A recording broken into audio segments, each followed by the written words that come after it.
So thanks everybody for joining us on the first day of spring. Laura Kindseth is going to make a presentation here on steps to managing a successful construction grant. And she will start whenever she is ready. Yes, I'm ready. And thank you again for joining us today for the Legacy Grants Office webinar number 15. And I do hope that you and yours are all safe and well today. We created this webinar series to provide helpful tips for grant applications and grant management to help make your project a success. I hope that today's webinar will provide useful tips and guidance through the essential steps to managing a successful construction grant. Before you begin with building preservation steps, it's important to ensure that your building is eligible for a historic properties grant, as defined on page 104 of the grants manual. This requirement is that all properties must be listed on the National Register of Historic Places, or in the case of pre-development research grants, they only need to be determined eligible for listing, which means that the National Register property evaluation has been completed. With this requirement in place, you are ready to begin with that most important first step, and then look at what to expect during your grant projects and what your responsibilities are. Compare the grants process to the construction process. You begin with a solid foundation and work your way toward the top. So, step 1 is your pre-development research grant, your foundation and preservation planning document. The most commonly used are conditions assessment, which is an evaluation of building conditions from the foundation through the roof, plus a brief history and identification of historic elements, as well as existing conditions at the building. This grant request typically falls into the small grant category of $10,000 or less. A historic structure report may be in order at a highly significant or large and more complex property, and includes, in addition to the building conditions assessment, a very comprehensive historical component and documentation of historic elements. Requests for an HSR should fall into the large grant category. An important tip here that applies to the entire preservation process is the importance of hiring a well-qualified historic architect at this point. For the required qualifications, you can refer to the National Park Service standards listed on the resource page at the end of this webinar. You can begin your search for an architect at the Preservation Specialists directory on our website. Do keep in mind that this is merely a listing of professionals who have worked on historic properties and not necessarily recommended or approved. So you will need to do a thorough investigation of all candidates to ensure that they have the required expertise for your project. Then be sure to follow the procurement process for the correct dollar threshold of your grant request for your notification of your request for proposals. For a description of this process, refer to Appendix I of the grants manual. And note also that although the informal notice here requires that you contact a minimum of 3 prospects, we like to recommend that you contact many more candidates in order to receive a larger pool of candidates, as all all candidates may not respond. When you have narrowed down your list of proposals, it's time to do the final evaluation by asking for examples of previous assessment projects, and they should be able to provide digital copies for you. Then follow up by doing individual interviews, whether by phone or in person. This is the best way to understand if they're really qualified and know what is needed for these projects. So the main question you might want to ask is if they have a good understanding of the Secretary of Interior's standards for treatment of historic properties, and ask them how they would apply these standards to your building. Also note here that these are the standards that we reference throughout the preservation process. And there's also a link to the standards at the resource page at the end of the webinar. So the reason we recommend that you take this time to thoroughly vet your architectural candidates is, number one, because the future work at your building will be based on recommendations that they have made in this report, and they must meet the Secretary of Interior's standards, as you know. And also, this is the architect that you will likely be working with throughout all preservation phases. And of course, they're the ones who should be the most informed about all the nuts and bolts of your building. You are not required to hire the architect prior to applying for the grant, but beginning the process beforehand will, of course, give you a head start, plus necessary cost estimates for your application. Be sure to describe in your application the procurement process that you intend to use or that you have used for hiring. So after receiving your grant award, you should review your contract and complete the hiring process for a qualified historic architect so the assessment process can begin. First thing you need to do is discuss the plans for future building use with your architect, and this way it will help to determine the treatment approach according to the Secretary of Interior standards that will be applied to all future work at your building. And that is why this is so critical to have this step performed first. Now, the 4 treatment approaches as described by the Secretary of Interior standards are preservation, which focuses on the maintenance and repair of existing historic materials and retention of a property's form as it has evolved over time. In other words, the building is a record of the history. Restoration depicts the property at a particular period of time in its history while removing evidence of other periods. Reconstruction recreates vanished or non-surviving portions of a property for interpretive purposes. And the last one, which we typically use in grant projects, is rehabilitation, because this approach acknowledges the need to alter or add to a historic property to meet continuing or changing uses while retaining the property's historic character.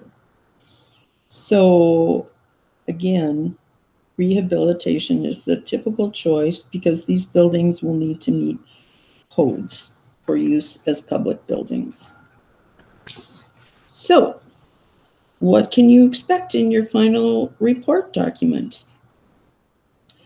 During the building assessment process, your architect will identify building character-defining features and conditions requiring treatment, document these conditions, make recommendations for treatments, prioritize the work according to most critical need, and provide an estimate for each treatment, thus providing the elements to create a preservation plan for all future intervention at the building.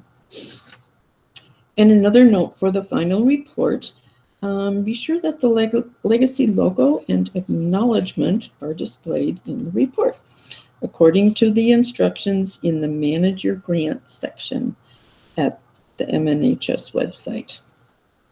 So now that all this information has been gathered, it's time to evaluate priorities, cost estimates, and your organization's capacity to manage a construction grant.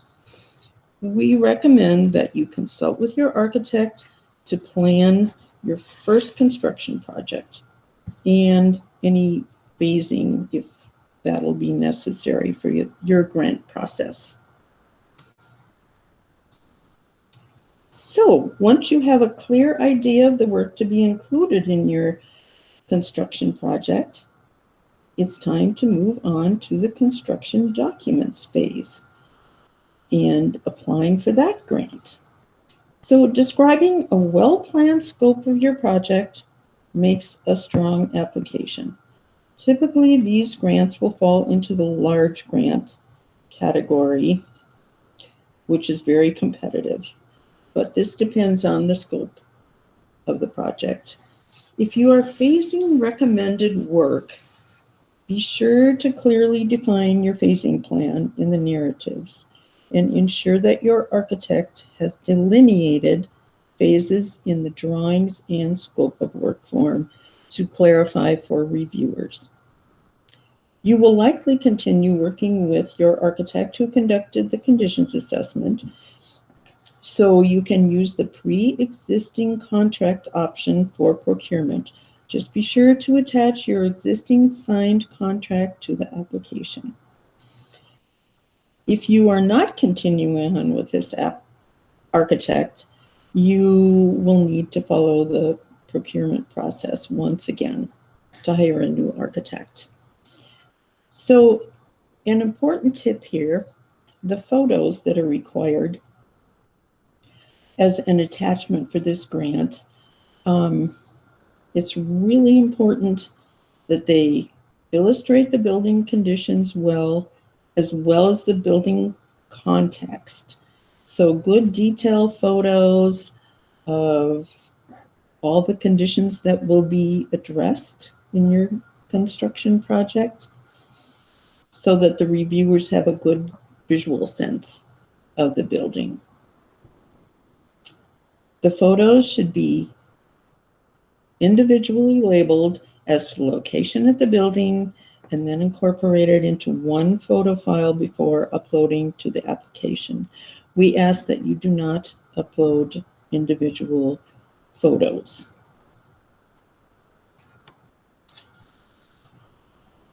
So, you have received your award for the grant, and congratulations. You should now notify your architect of milestone reviews that are required by the grants office so they can plan the project schedule accordingly. Drawings will be reviewed at 30%, 60%, and 90% completion. At the 90% milestone, a draft scope of work form is also required. A clear and complete scope of work form is essential as you move on to a grant application for construction work. So be sure at this time your architect is aware of the importance of this document. Because this describes, as you can see, well, the existing features and condition, and then you need to go on and describe the methods and materials that will be used and how the work will impact historic fabric at this form. You will also want to double check to ensure that photo and drawing reference numbers, which need to be incorporated into this form, all correspond to the correct item. This is also very important so the reviewers won't be confused and they'll know exactly where to look to illustrate the item that you're talking about. So this also is a good time to mention to your architect, if you're planning on moving on to a construction grant, that you will need a photo key plan to submit with your next application. So the guidelines for that can be found at Appendix H of the Grants Manual. And also note here that grant-funded construction drawings should also display the legacy logo and acknowledgement.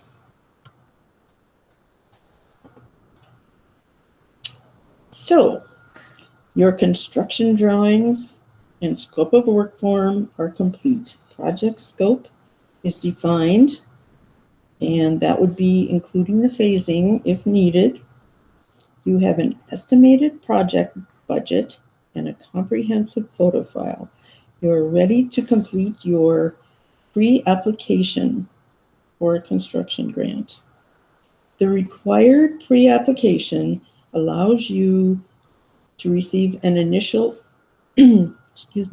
review by the grants office and the opportunity to make revisions or additions to your final application.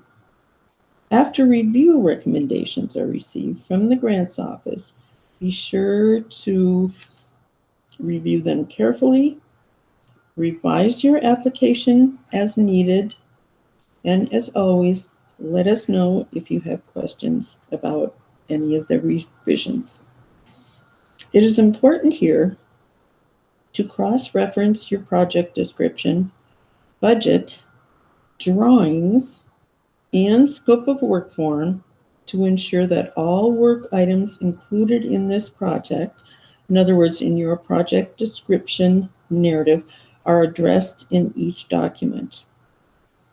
Review your budget with your architect to ensure figures are current and all items such as a contingency, which is the amount allocated to cover unforeseen circumstances and is typically 10% of the construction costs. Construction administration and prevailing wage are all covered.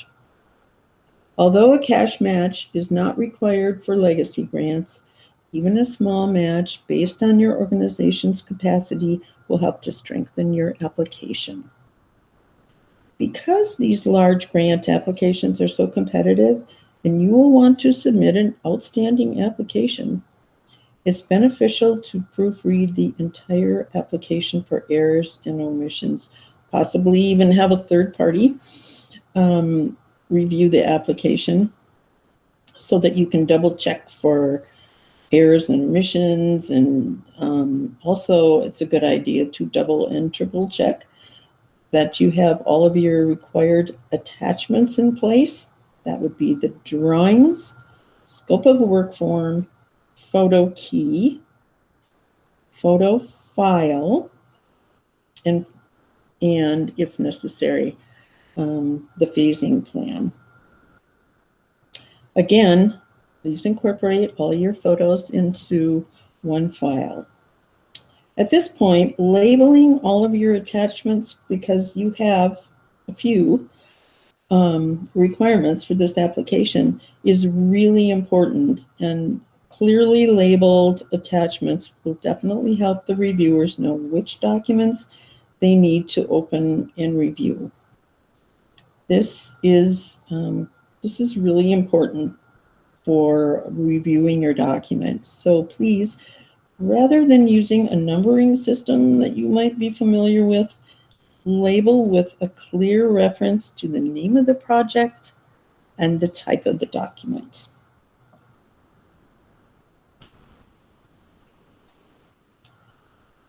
So, congratulations on getting another grant award. Right after the celebration, it would be most beneficial if you just dig right into the grant contract so you know what your responsibilities are during the grant process. First of all, be aware of the grant project period for scheduling purposes. And also review with your architect. Review the contract details such as payment schedule, milestone review requirements. For example, Section 4, which is the payment schedule, will describe milestones that are required and the payments that are attached to your grant. Documents, financial info should you want to make sure that that info is kept on file. And because you will need to submit all payment documentation at the final report. Again, the legacy acknowledgement and logo should be, is actually required to be posted at all grant construction sites. And again, the logo instructions are located in the Manage Your Grants section of our website. It's also a good idea to just review the entire Manage Your Grant section for additional details or anything you might have missed.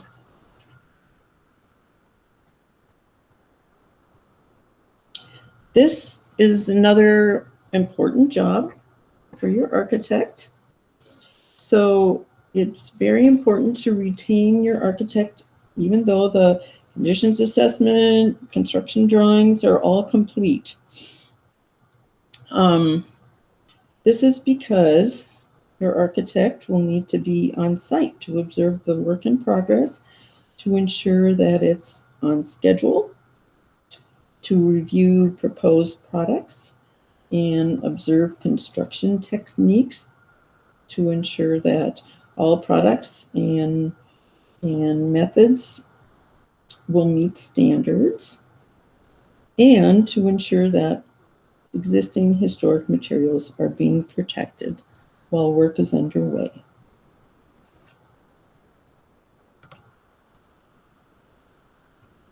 As noted earlier, Grants Office milestone reviews are required at construction projects.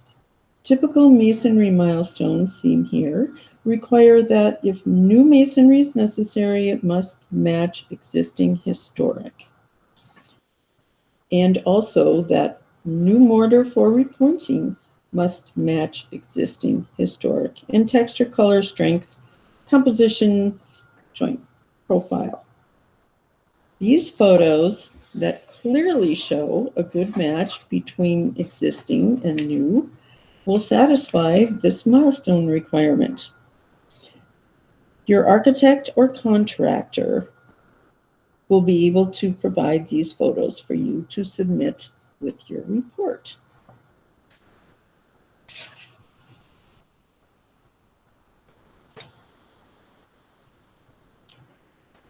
Another milestone requirement you can expect is the Grants Office site visit to observe construction techniques in progress, and sometimes the opportunity to review proposed new materials on site, which gives us a much better impression of color and texture.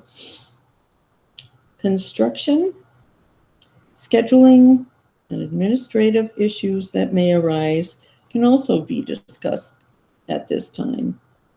Your responsibility at this milestone is to coordinate the on-site meeting scheduling with all parties involved.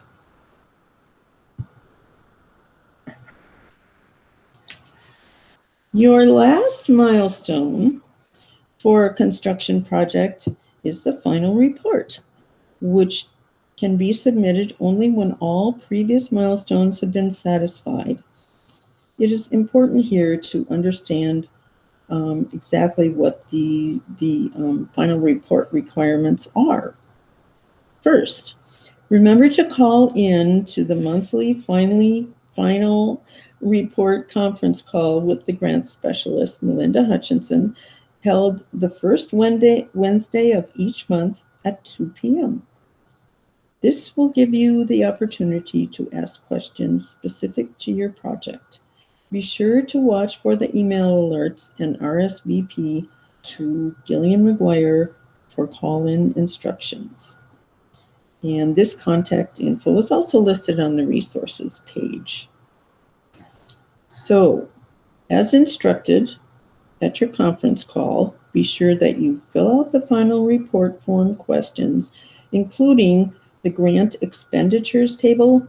This is the table that pulls in your budget estimates from your grant application. You will also need to upload copies of invoices, receipts, and payroll records to document all grant expenses. Also, you will need to create another photo file to upload, this time containing before and after photos of all completed work. So it is best to take your after photos that correspond to your before photos so you can get a better comparison of the work that's been completed. So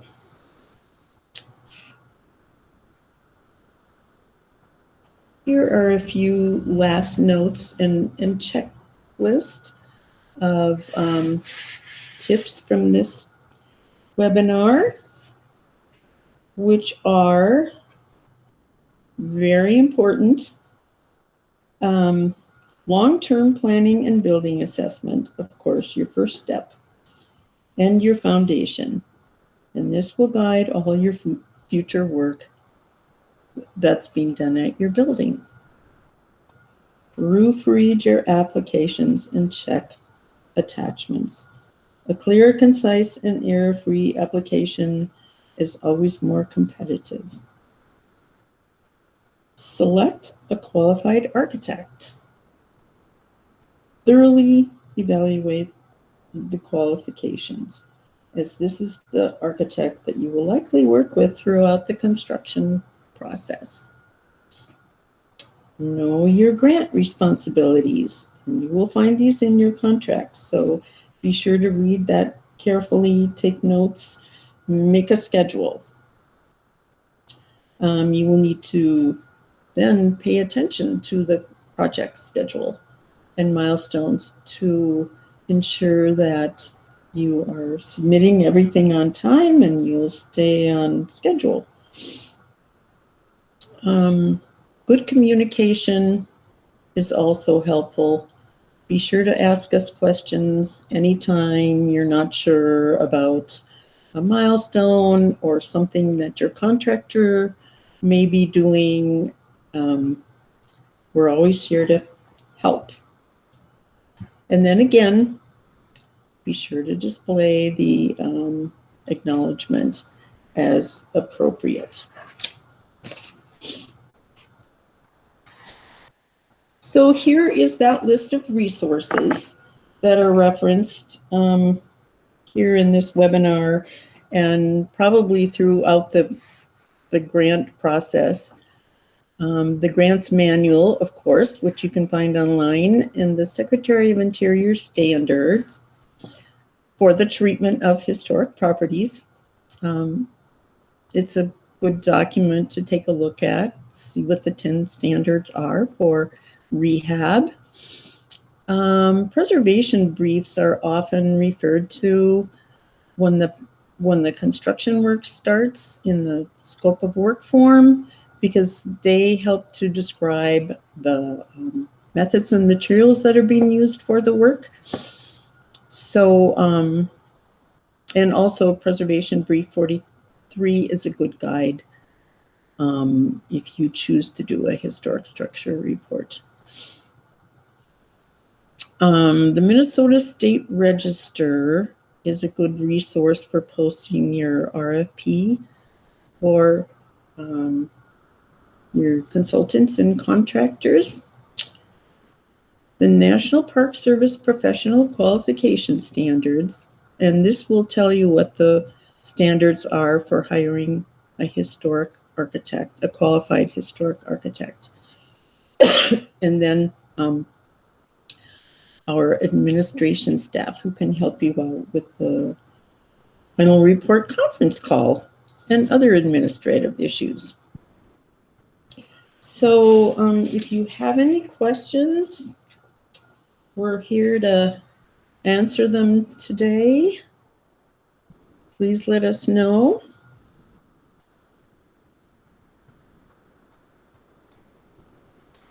Yeah, if any of you have questions, you can unmute yourself and just, just state your question. Jessica here. I have a few questions.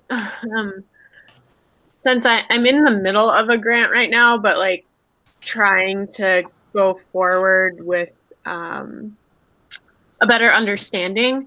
When people typically do their construction document grants, are those usually the $10,000 small grants, or do a lot of them turn out to be large grants? For construction Documents, like getting our documents. architectural Well, documents together. yes, it depends on the scope. Okay. Sometimes the project is phased, so the construction documents are pretty thin, and they can definitely be done with a small grant. An entire building construction project would definitely fall into the large grant category.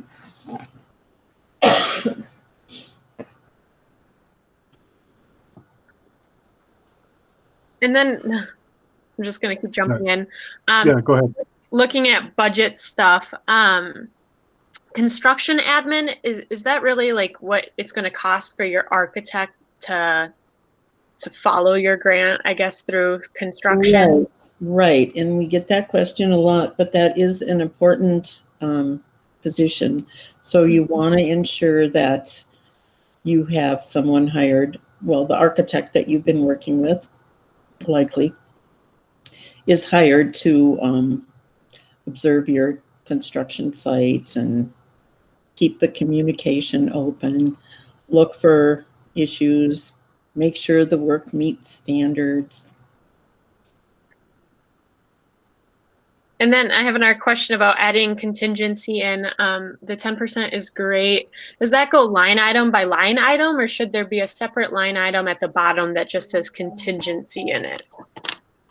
It's just a regular line item.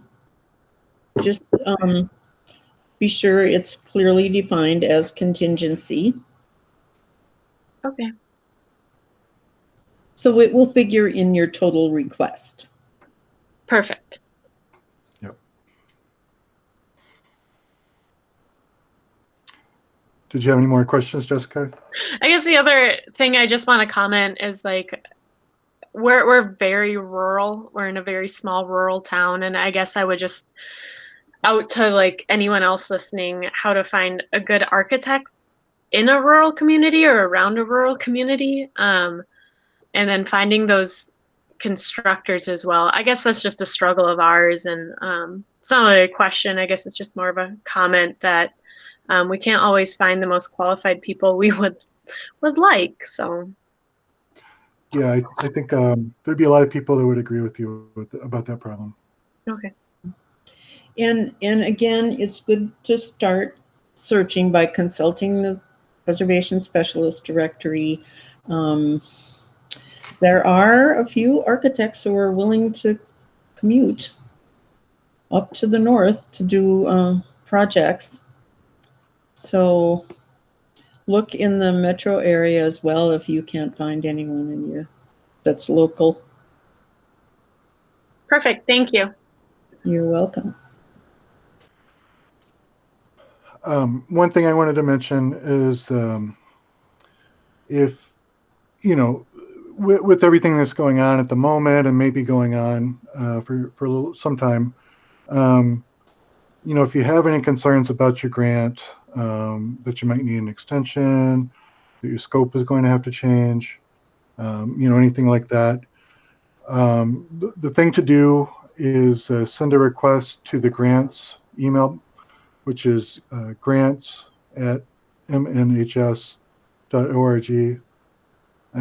Send an email to us requesting, you know, an amendment request report, and we'll set that up for you.